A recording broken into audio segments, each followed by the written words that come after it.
Здравейте! Всеки един проект се състои от три части. Едното е подготовка, момент на период на оценка и управление на самия проект. Днес искам да обърнем специално внимание на втория период, който е оценката. Във всички проекти в Държавен фонд „Земеделие“ по време на тяхната оценка има един момент, така наречената 10-дневка, му викаме на консултантски език, който представлява уведомително писмо от Държавен фонд „Земеделие“ за отстраняване на нередности и грешки, допуснати при самото подаване на проекта.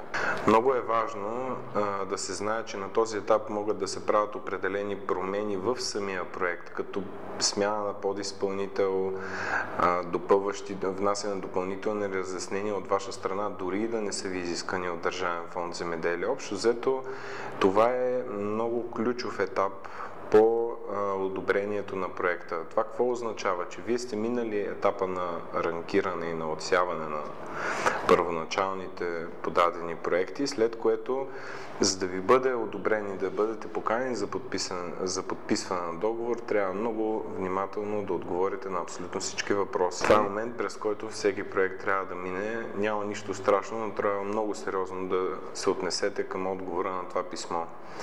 Обикновени неща, които Държавен фонд „Земеделие“ изисква като разяснение, са разминавания в количествените сметки на проектантите и на оферентите. Могат да ви бъдат изискани допълнителни документи, които не са представени по време на входирането. Дали умишлено, дали не, това вече е работа на консултанта да ви посъветва какво трябва да направите. Отговора ви се подава в София, тъй като тук се оценяват проектите. Трябва да е много добре структуриран, много ясно и разбираемо подредено и най-важното е да си спазите периода. Пожелавам успех на всички в 10 дневите.